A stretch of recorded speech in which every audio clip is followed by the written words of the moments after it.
আল্লাহ তাআলা বলেন, কুল ইন কুনতুম তুহিব্বুনাল্লাহা ফাত্তাবিউন,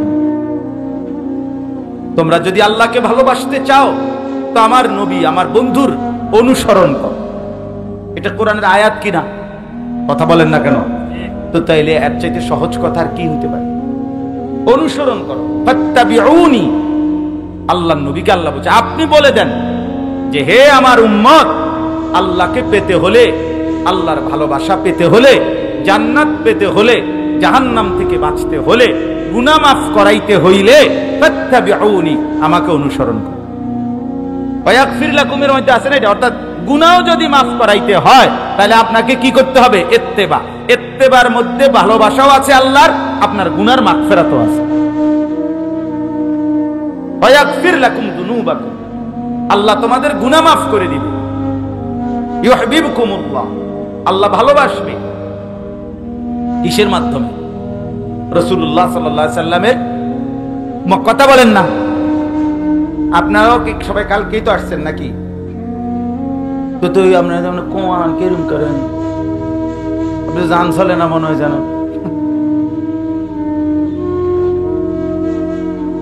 তাইলে রাসূলুল্লাহ সাল্লাল্লাহু আলাইহি ওয়াসাল্লামের আনুগত্যের মাধ্যমে, অনুসরণের মাধ্যমে আল্লাহর ভালোবাসা মিলবে, আমাদের গুনাহের মাফি, মাগফিরাত আল্লাহর কাছ থেকে মিলবে, আল্লাহর কাছ থেকে মিলবে। এখন গুনাহ মাফ নেওয়ান, আল্লাহর কাছ থেকে গুনাহ মাফ করানো, এটা আমাদের জন্য কি পরিমাণ দরকার? দরকার কি না বলেন? গুনাহ মাফ না করাইলে আপনি বেহেশতে যাবেন কেমনে? মাফ পাবেন কেমনে? হাদিসে স্পষ্ট আছে, ওয়াকুল্লুহুম আতিহি ইয়াউমাল কিয়ামাতি ফারদা। আরে কোরআনে আল্লাহ বলছে প্রত্যেকটা বান্দাকে একজন একজন করে কিয়ামতের দিন ফারদান আই ওয়াহিদান, একজন একজন করে আমি আল্লাহর সামনে হিসাব দেওয়ার জন্য দাঁড়াইতে হবে।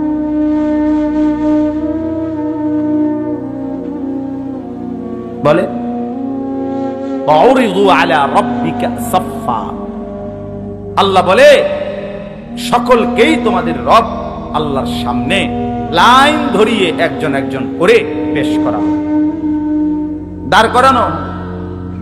লাকাদ জিতুমুনা কামা খালাকনাকুম আউয়ালা মাররা, আল্লাহ বলবেন বান্দা কি খবর, সেই প্রথম দুনিয়াতে যেমন একা গেছিলে, আজ বুঝলা তো, সব ছেড়ে তুমি একাই আমার সামনে এসে দাঁড়াই।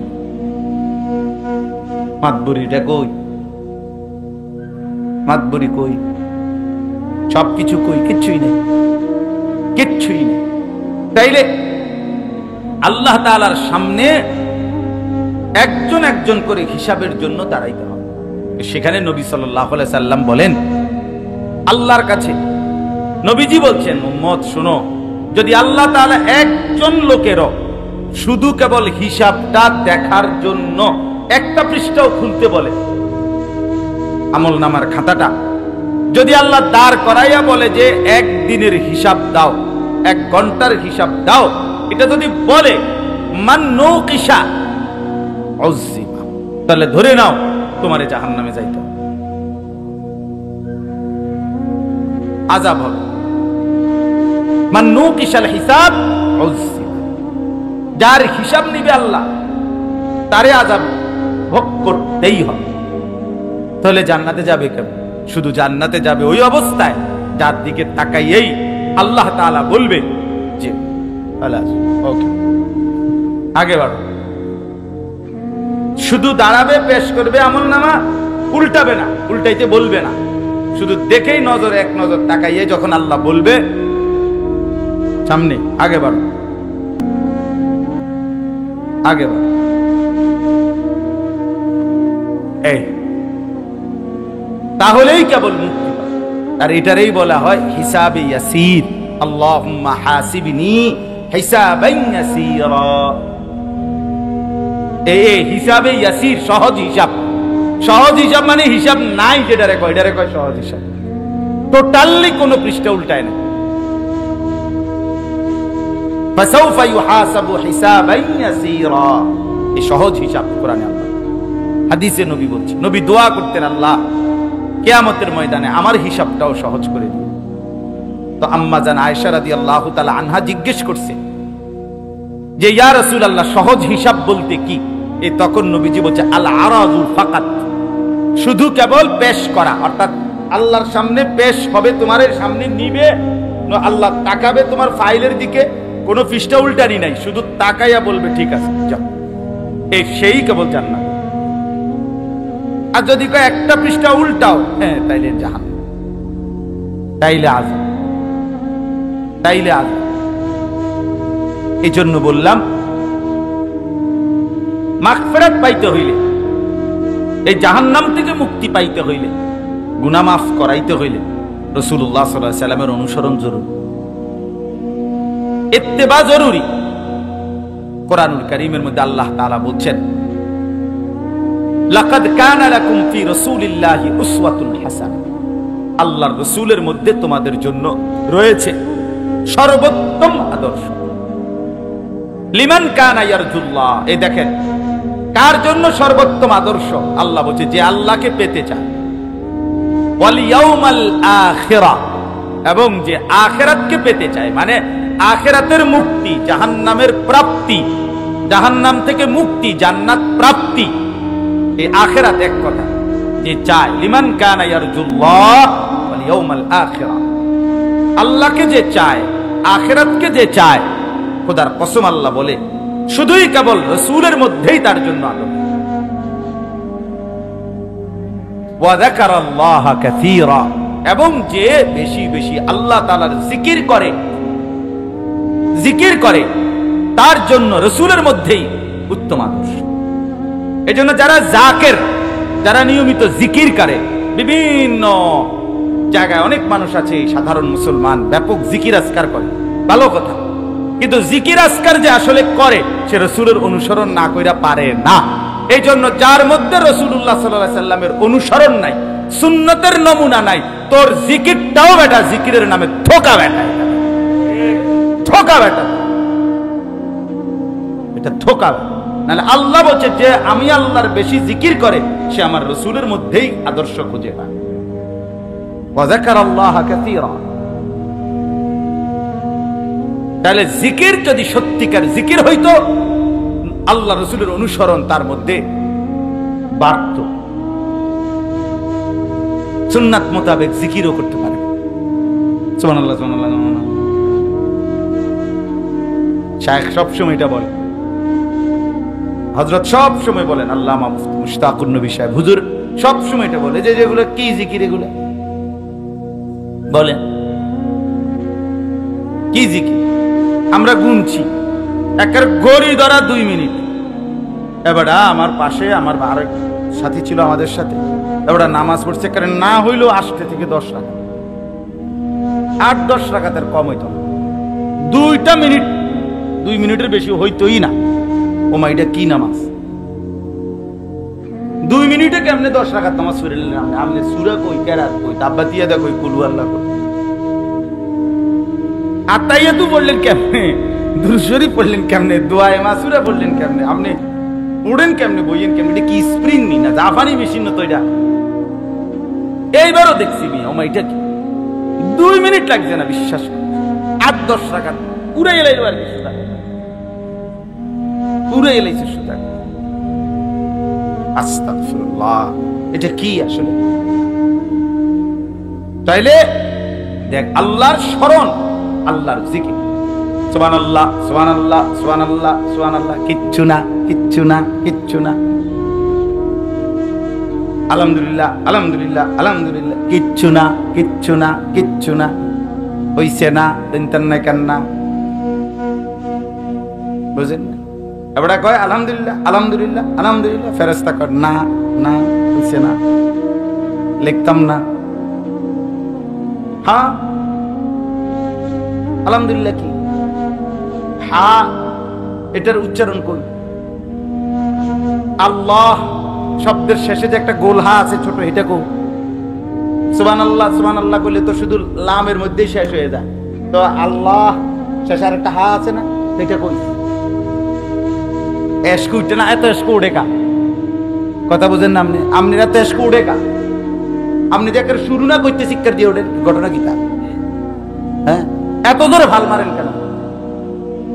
এটা কি এসকো? আলগা এসকো কি লইয়া রাখছেন পকেটে নাকি? ঘটনাটা কি? এটা কি কারেন্ট নি না? আশ্চর্য কথা। কোরআনুল কারীম স্পষ্ট আছে। আর ইলিয়াস ভাই, ওই যে হজ্জের যে আয়াত, যেখানে সূরা বাকারার 8টা আয়াত, ওইখানে পূর্ণাঙ্গ হজ্জের 5 দিনের আমল কি কি ওইখানে সরাসরি আছে কোরআন শরীফে। আয়াতের নাম্বার হলো এই যে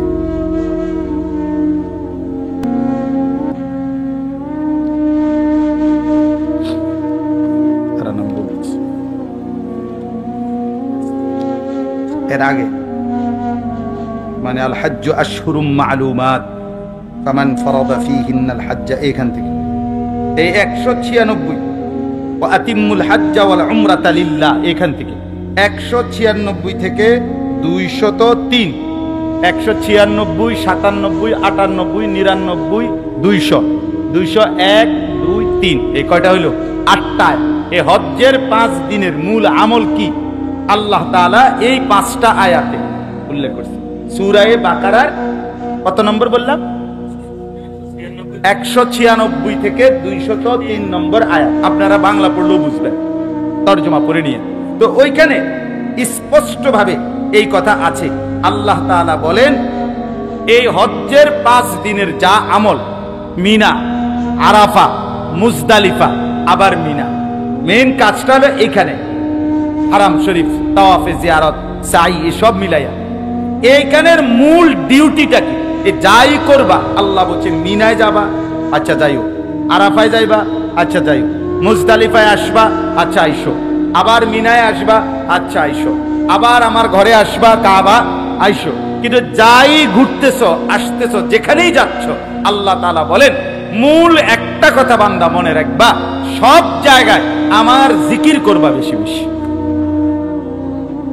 টার্গেট কয়টা? একটা মেন টার্গেট, উযকুরুল্লাহ, উযকুরুল্লাহ, উযকুরু ফাইদা আফাদতুম মিন আরাফাতিন ফাযকুরুল্লাহ। এই যে আরাফাত থেকে আসতেছো ক্লান্ত, আরে না, জিকির করো, জিকির করো। ফাইদা কাদাইতুম মানাসিকাকুম ফাযকুরুল্লাহ। এরপর ওয়াযকুরুল্লাহ ফি আইয়ামিম মা'দুদাত। মিনায় থাকবা 2 দিন 3 দিন থাকো, তবে আমার জিকির করো, আমার কি করো? বারবার কথা এটা এই 8টা আয়াত। এখানে একটা মৌলিক কথা আছে, এখানেই দেখেন, এখানে 198 আয়াতের নম্বর আয়াতের মধ্যে বলে রাখছে ওয়াযকুরুহু কামা হাদাকুম, আমি যেভাবে নির্দেশনা দিয়েছি সেভাবে জিকির করো।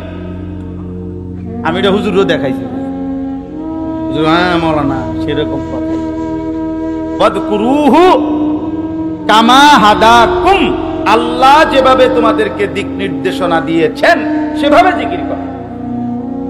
এই যে কোরআনের আয়াত, সেভাবে জিকির করো। তাইলে আল্লাহ তাআলা বলেন, আল্লাহর জিকির যে বেশি করে, আল্লাহকে যে পেতে চায়,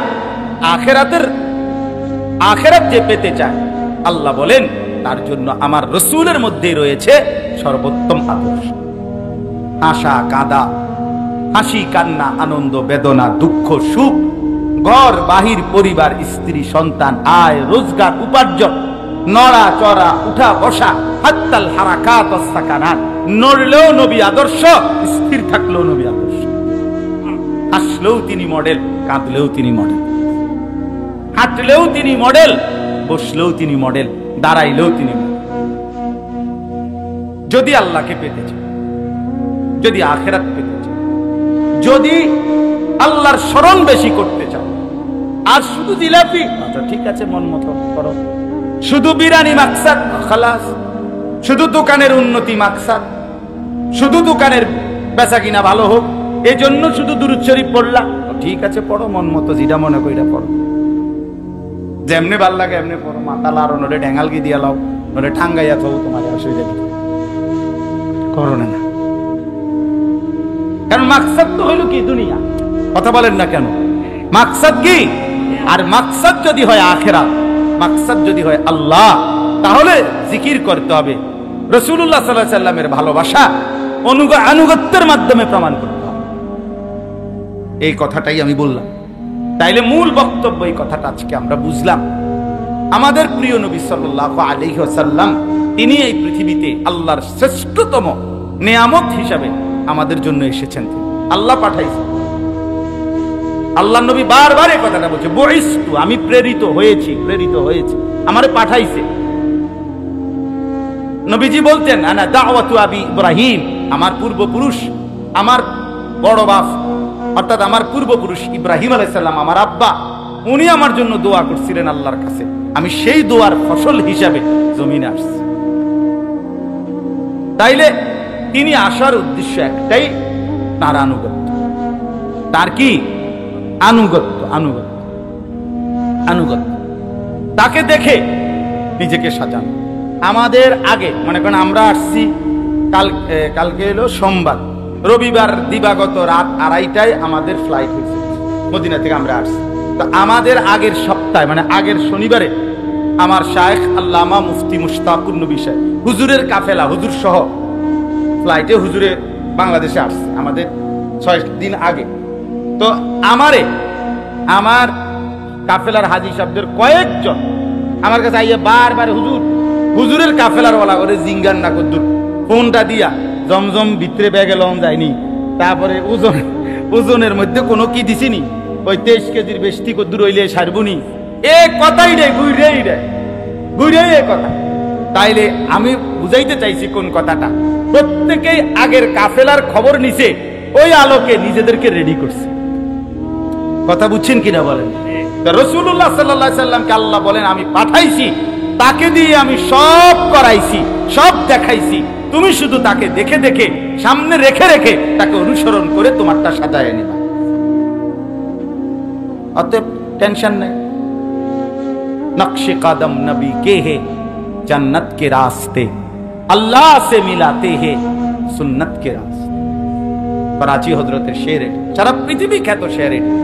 এটাই এই 2 লাইন সারা পৃথিবীর উলামায়ে কেরাম জানে। পাকিস্তান করাচির হযরত কুতুবে আলম আরিফ বিল্লাহ হযরত মাওলানা শাহ হাকিম মোহাম্মদ আখতার রাহমাতুল্লাহ আলাইহি, ওনার অসংখ্য অগণিত কবিতা আছে, শের আছে, আশআর আছে, কিন্তু এর মধ্যে এটা সবচেয়ে বেশি সুন্দর, সবচেয়ে সেরা। নকশে কদম নবী কে হে, নবী সাল্লাল্লাহু আলাইহি সাল্লামের কদম পাও জিন্দেগি যেখানে যেখানে যেমনে পড়ছে, ঠিক ওই নকশা অনুপাতে তুমি চলো জান্নাত কে রাস্তে, জান্নাতের রাস্তায় চলে যাও।